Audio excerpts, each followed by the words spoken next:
In a devastating turn of events, Harare Children's home was set ablaze Thursday afternoon. The hostel Davidson Rosen was set ablaze at around 12 noon by an unknown cause. It is being said that it houses an average of 50 to 60 children who lost their belongings involving clothes and their bedding. Well-wishers have made their way to the children's home after they appealed for help. This is Erika Jecha, Destiny TV. Let's hear what they had to say.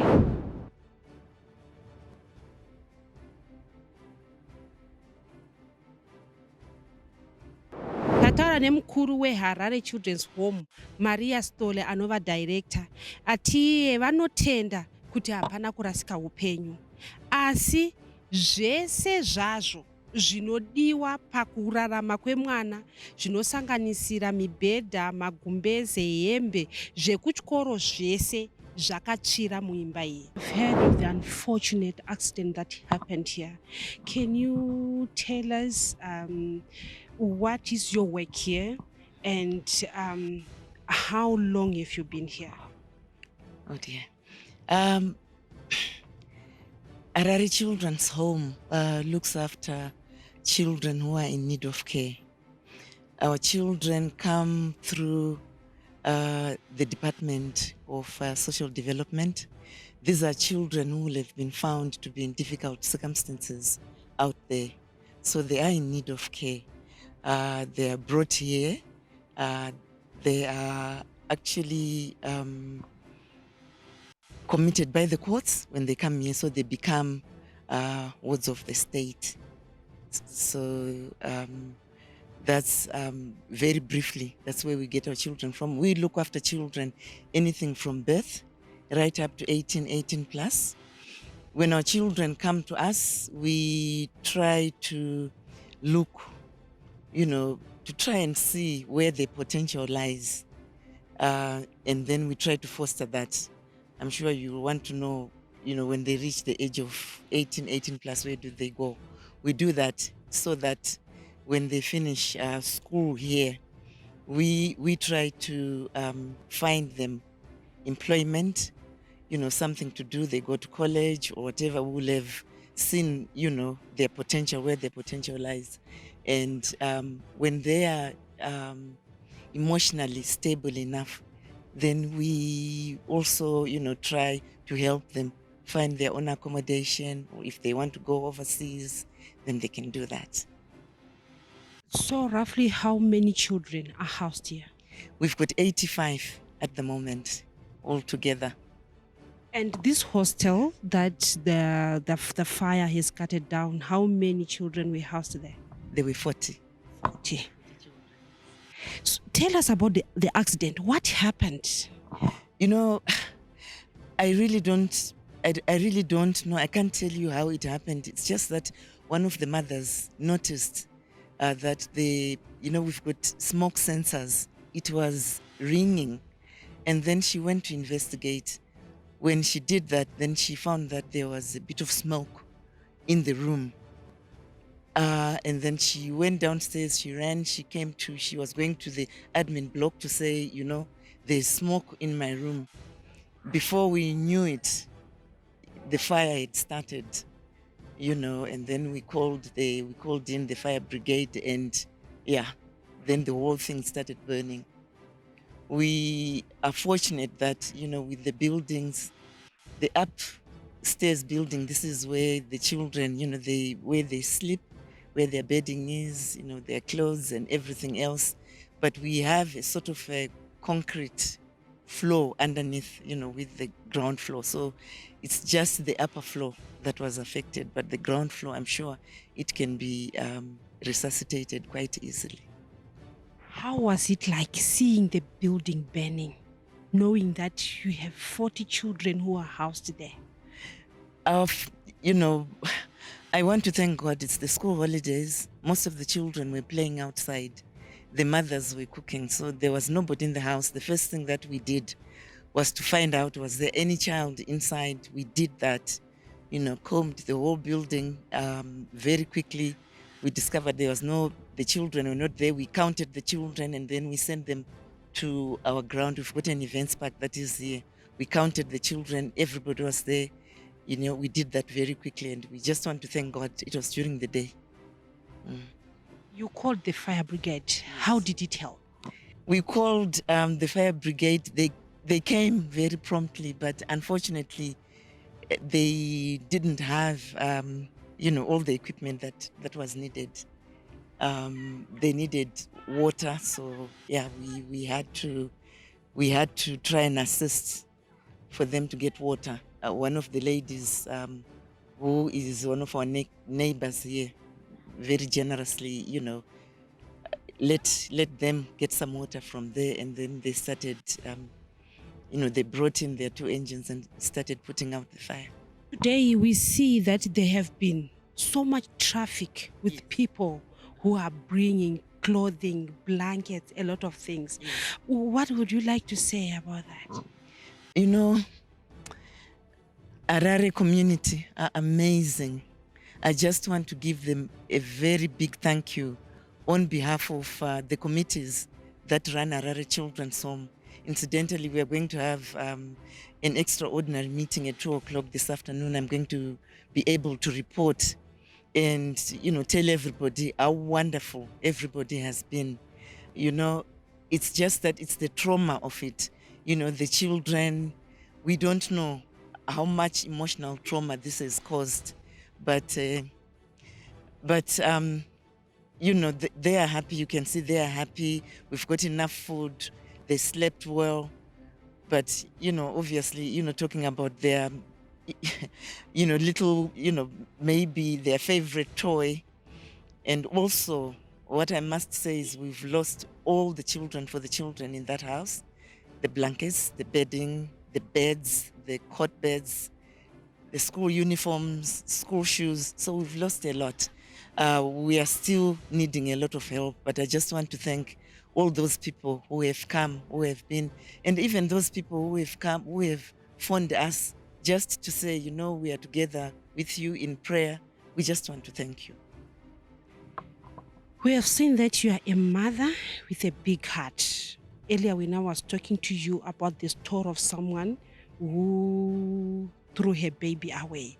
What would you like to talk? What would you like to say about children in particular? Children are precious. Children are so important. I think what should happen, I don't know. I don't want to talk on behalf of anybody, but I think we need a lot of information for these young girls, for everybody actually. If you don't need your child, you can go to the Department of Social Development and tell them that, look, I'm pregnant. I don't want this baby. I want to give it up for adoption. And let those children survive. Let them have a chance. It was very sad, the story that you told me. It just broke my heart, really, to think that something could have been done. That child could have been given up for adoption. It could have come here. We could have looked after the child, because we look after children as young as a day old. We do that. We are there for that. So I think you should, maybe in your work, publicize, that it's okay.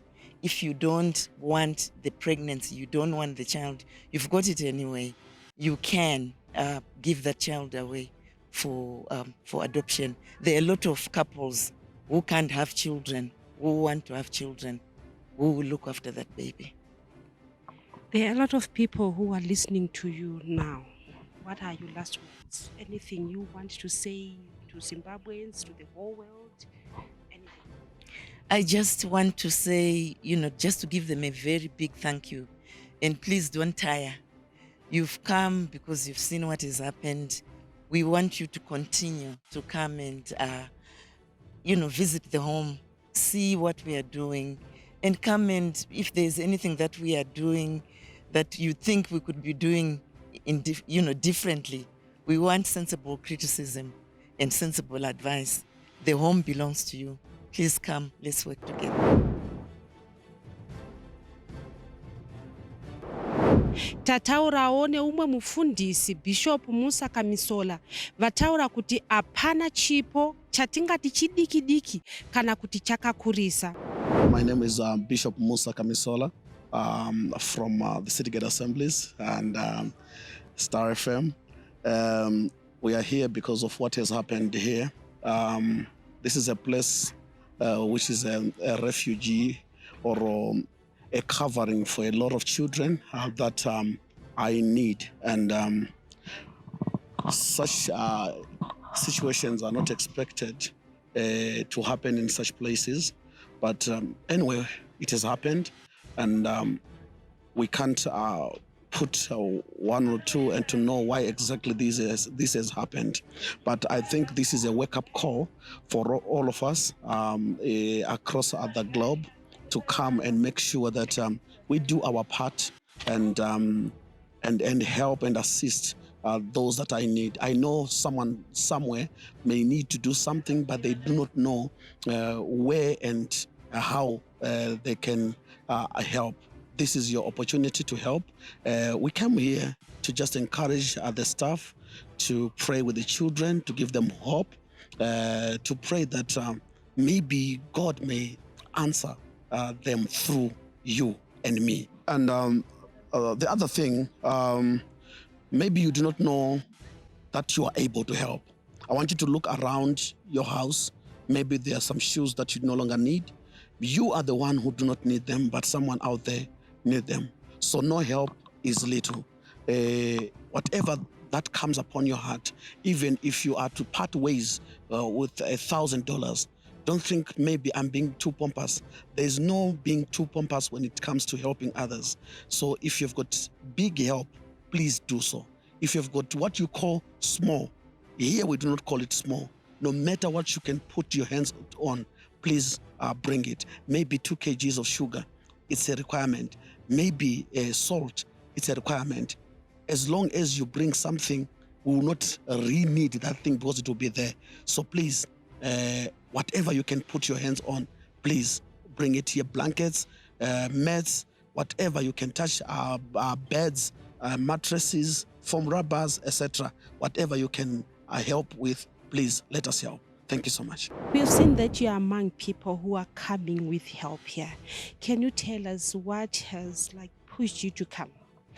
Well, this is part of our community. Both Goof and I grew up in this area, and it's very, very important for us that we support the community, especially now when they're in more need than ever. Did you witness the hostels burning? I'd been away. I came home yesterday, and the night before is when it was on fire. When I came home yesterday afternoon, it was still burning. So I'm so glad to see that it's out now and it's not smoldering anymore. But there's so much need here. So we just appeal to the community to please come out. Whatever you have, even one pair of shoes is going to make a difference to a child that lives here's life. You know, they all need somewhere warm to sleep, somewhere comfortable, clothes. They've got to go to school next term. Thankfully, those who have foster parents have gone home to their foster families, but there's still children here with huge needs.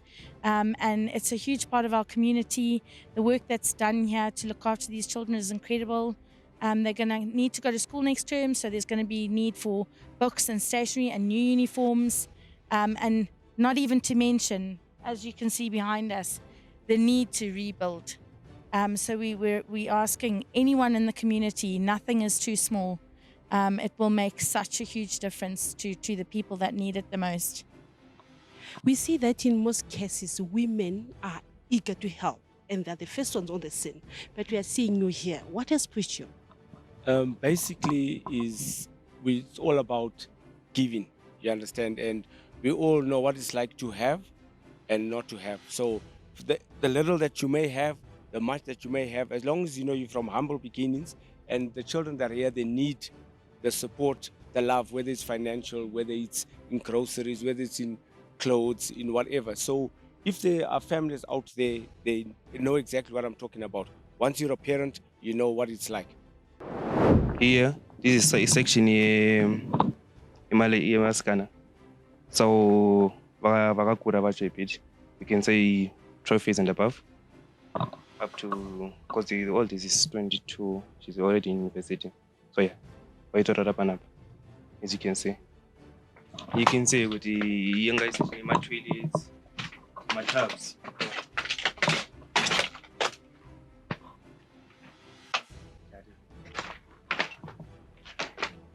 Mostly vadigi vachu, as you can see to my court pages to dig. With like the youngest was what? If you can say my 4 years, 5 years, my ECTs, yeah. And you can tell that our buildings are connected. So if I think where they're standing, those guys where they're standing, from right here, going to the other side where she's standing, that's where the mothers stay. And they also have their own bathrooms. You know, that the room which is on the other side, that's where she was staying. So the fire started actually. This is the room.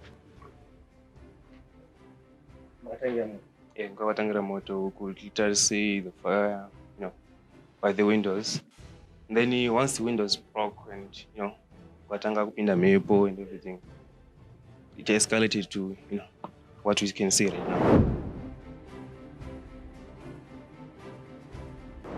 Tinouya kwamuri tichiti nemiwo munokwanisa kubatsira vana ava. Hazvinei kuti chii chamuinacho, ichocho chinokwanisa kuvandudza upenyu hwemwana anogara pano pachildren's home.